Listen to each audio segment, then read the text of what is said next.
May the 27th, 1843. The Nottingham Society for Teaching the Blind to Read the Holy Scriptures was founded by Mary Chambers and Lucy Woods in Park Street, Nottingham. Mary Chambers died 1848, aged 70, and Lucy Woods died in 1898, aged 93, after dedicating 55 years to the Society. The Society's first president was the Right Honourable Earl Manvers, who was replaced by his son after 7 years. His son was president for 40 years. In 1844, Mr. Thomas Parr, who had a sight impairment himself, joined the Society and worked for the next 49 years on the development of educational activities. Pupils were instructed in the manufacture of fishing, bleaching, garden, cabbage and other nets, in addition to reading, spelling, grammar, arithmetic and music. Thomas Parr used Lucas's stenographic system. In March 1849, Samuel Fox made a gift of 2,000 yards of land to build more suitable premises on Chaucer Street in Nottingham. A further 1,200 yards were purchased at a cost of £180, and quotes were received for £4,000 to build the new institution.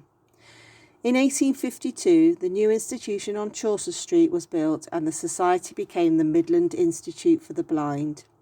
Physical development was also encouraged and gymnasium equipment was purchased. In 1854 to 1860, mat and mattress making, bookbinding, hearth rug making, knitting, needlework and crochet were added to activities. In 1874, the Lucas stenograph system was replaced by Braille. In 1883, daily gymnastics lessons for girls and boys were introduced and the Sneinton swimming bars were used for swimming lessons. In 1885, we established a library for the blind as part of the Nottingham Free Library with 3 embossed typed books. Nottingham was the first town to afford such a facility, and therefore this may be regarded as the first public recognition of the rightful status of the blind. In May 1903, a shop at 65 Long Road was opened to sell our manufactured items. In 1912, we were awarded the prefix Royal and was added to the Midland Institute for the Blind. Between 1914 and 1918, workers at the institution joined in the war-making effort, making baskets for shells and munitions. In 1915, we attended the Royal Show at Woollerton Park with a large exhibit and demonstration of our work. In December 1918, Queen Mary donated £5 to the Institute to be used for Christmas presents for the pupils. In 1920, a motor van was purchased for the delivery and extended sale of our workshop products. In 1936, talking books were introduced. In November 1938, a welfare club was launched for blind workers to attend concerts in the evening. In November 1939, a gas bomb shelter was erected under the workshops to accommodate 170 people. In September 1951, we opened the Sign Hills Holiday Home in Skegness. In March 1985, new custom-built premises on Orton Street in Radford were opened, officially by the Duchess of Gloucester. In 1989, our name was changed to the Nottinghamshire Royal Society for the Blind, which is still our legal name today. In 2012, we changed our working name to My Sight Nottinghamshire. In 2018, we moved into our current premises on Heathcote Street.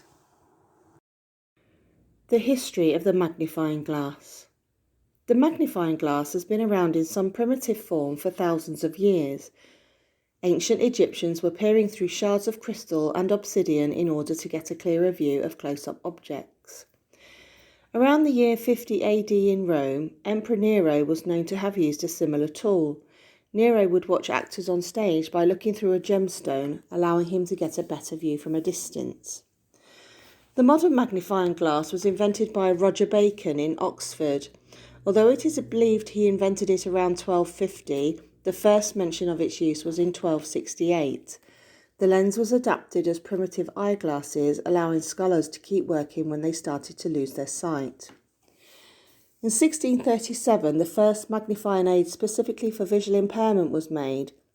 French philosopher René Descartes described it as, quote, a solid glass cone with a planed front surface and concave back surface, unquote. Magnifiers have not changed for hundreds of years. Those in use today are still based on the design by Roger Bacon. Digital magnification. Although handheld magnifiers are still relevant today, progression in technology has seen digital magnifiers becoming more and more efficient. CCTV systems for people with sight loss enable a full screen magnification of a document. They enable the person to get as close to the screen as they need while magnifying the document below. Today, digital magnifiers are portable and enable the person to move the magnifier around, change text size, change contrast, and the colour of the text. Smart devices such as phones and tablets have built-in accessibility software, including magnification and voiceovers. Apps like Seeing AI enable a person to read short text, longer documents, recognise colours, handwriting, people and money, describe a scene and detect the amount of light near you. A history of tactile reading systems. In ancient times, as reading and writing began, people with sight loss were virtually banished from the world of letters. The most they could aspire to was the profession of a minstrel. Fortunately, with the invention of tactile reading systems, this changed. Although Braille is now regarded as a standard tactile reading system for blind people, there have been various tactile systems since the mid-18th century. Valentin Hoy, 1784. The history of education for people with sight loss dates back to the late 18th century and began with Valentin Hoy in Paris in 1784. His first pupil impressed him with his capability of identifying coins by touch. Hoy is credited with the production of the first ever embossed book for the blind.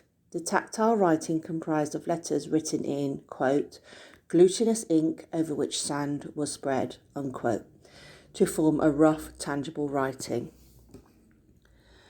James Gall, 1827. In 1827, books were printed in relief for the first time by James Gall of Edinburgh. In his early printing, the letters had no curves but were angular and with sharp edges. It was known as his triangular tactile system. Thomas Lucas, 1830. Thomas Mark Lucas was the founder of the Royal London Society for Blind People and developer of the Lucas tactile alphabet system, which he developed around 1830 to 1832. The system used a form of stenographic shorthand. The Lucas system's signs for different characters appeared simple in outline, but in practice could be confusing as similar signs were used in many positions. Consequently, it was not widely used. However, the Lucas system was one of the first shorthand systems and was in use before Braille had been introduced to the UK. Dr. William Moon, 1845. Dr. Moon devised an alphabet formed of characters which resembled Roman letters. The first book in Moon's system appeared in 1847, and books in Moon type are still available in England today, and training is still available to learn how to read the system. Louis Braille, 1824. Louis Braille developed a new writing and reading system comprising of 6 dots, small enough for a fingertip to feel, easy to remember, and capable of representing all characters and punctuation in the French language. He arranged 6 dots in 2 vertical columns of 3 dots each.